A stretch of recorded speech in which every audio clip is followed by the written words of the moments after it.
Bismillahirrahmanirrahim. Assalamualaikum warahmatullahi wabarakatuh. Kembali lagi bersama saya Anwar Khalidi Nasution di channel Ana Elektron 09. Pada kesempatan kali ini kita akan membahas mengenai pengertian SCADA System atau Supervisory Control and Data Acquisition. Nah, apa sih sebenarnya SCADA itu? Jadi SCADA adalah secara sederhana adalah kumpulan software dan hardware yang membentuk sebuah sistem kesatuan yang dapat mengawasi atau supervise, mengendalikan atau controlling, dan mengakuisisi data dalam sebuah proses kendali atau plan. Jadi sederhananya, sebuah SCADA adalah kumpulan dari software dan hardware yang membentuk sebuah sistem kesatuan yang dapat melakukan fungsi pengawasan atau supervising, pengendalian atau controlling, dan dapat melakukan fungsi akuisisi data ya dalam sebuah proses kendali atau plan. Nah, SCADA ini juga berfungsi untuk memeriksa, kemudian mengambil data dan memprosesnya secara real time. Kemudian, SCADA ini juga merupakan salah satu tools dalam otomasi industri. Nah, untuk lebih jelasnya apa itu otomasi industri, silahkan diklik video saya mengenai pengenalan otomasi industri yang berada linknya di pojok kanan atas. Nah, bagian-bagian pada SCADA yang pertama adalah sensor dan aktuator. Nah, sensor dan aktuator ini berada di lapangan, maka kita sebut dengan field device ya. Nah, kemudian bagian yang kedua adalah remote terminal unit atau RTU, atau kita juga bisa menggunakan yang disebut dengan PLC atau Programmable Logic Controller. Bagian yang ketiga yang harus ada dalam SCADA system adalah sebuah sistem komunikasi ya. Dan yang terakhir, bagian dari SCADA system adalah master terminal unit, atau biasa kita sebut juga nanti dengan human machine interface. Nah, secara sederhana struktur dari atau bagian-bagian dari SCADA system adalah seperti ini ya. Jadi di lapangan itu ada yang disebut dengan field device ya, yang berbentuk atau merupakan bagian dari sensor dan aktuator ya. Ini bisa kita lihat seperti ada valve, kemudian ada motor ya, kemudian ada sensor-sensor yang lain seperti flow sensor, kemudian pressure ya, kemudian level dan lain sebagainya. Nah, ini disebut dengan field device ya, atau bagian pertama dari SCADA, yaitu sensor dan aktuator yang ini ya. Nah, kemudian bagian yang kedua adalah RTU atau PLC. Nah, jadi bagian yang kedua adalah PLC di sini. Kemudian bagian yang ketiga adalah sistem komunikasi. Nah, di sini sistem komunikasi ya antara PLC juga dengan HMI-nya nanti. Nah, ini disebut dengan sistem komunikasi. Kemudian bagian yang terakhir yaitu MTU atau Master Terminal Unit. Nah, Master Terminal Unit ini juga bisa kita sebut dengan Human Machine Interface, di mana penempatan Human Machine Interface itu biasanya terdapat di control room ya. Dia akan menampilkan indikator yang berada di lapangan seperti level tangki, kemudian terbuka atau tertutupnya valve, hidup atau matinya motor, dan lain sebagainya. Nah, kita akan coba bahas. Jadi field device ini yang merupakan beberapa sensor seperti flow sensor, kemudian pressure, level, dan lain sebagainya, itu akan mengirimkan datanya berupa digital atau analog kepada PLC. Nah, kemudian PLC ini akan menerima data yang dikirim oleh transmitter berupa data digital atau analog, diterima oleh modul input pada PLC.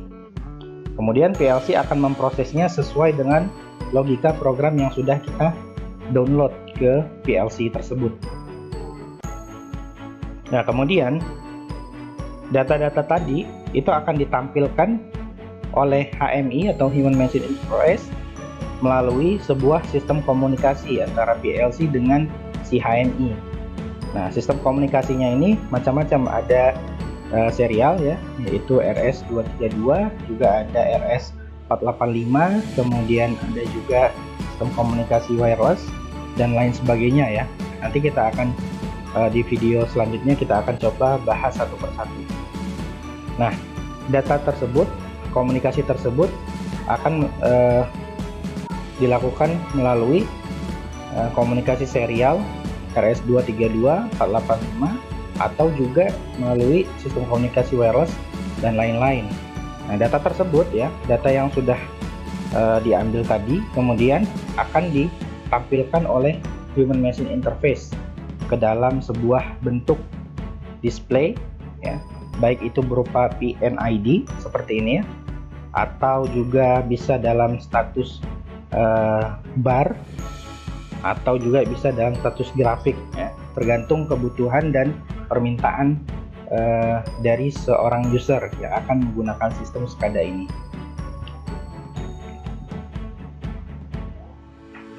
Kemudian kita akan coba membahas mengenai fungsi si HMI.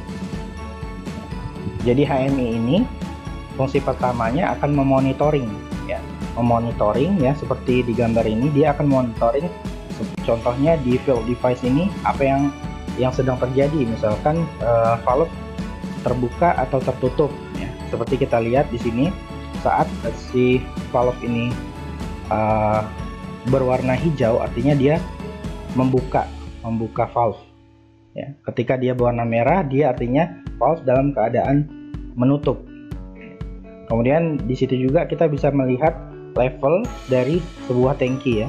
Nah, ini akan dimonitoring secara real time.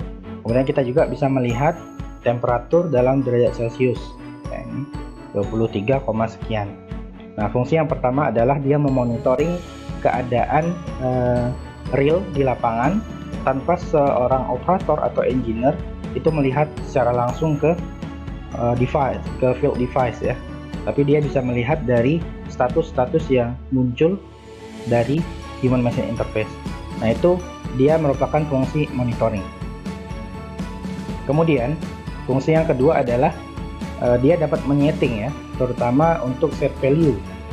Nah, misalkan begini, sebuah tangki memiliki set value di ketinggian 9 meter misalkan.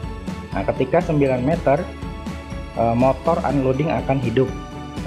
Nah, 9 meter itu yang disebut dengan set value ya. Nah, ini bisa disetting dari sebuah Human Machine Interface.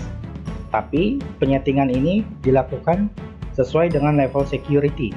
Maksud level security itu adalah misalkan operator dia tidak akan bisa merubah sebuah set value. Yang bisa merubah set value hanyalah seorang engineer. Maka ketika dia login dalam sebuah sistem Human Machine Interface, dia akan melakukan login system ya, login system yang akan membedakan levelnya, apakah dia level operator, apakah dia level engineer.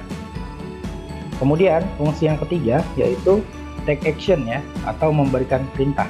Jadi HMI ini dapat memberikan perintah dengan mengkliknya di status atau di icon pada Human Machine Interface. Misalkan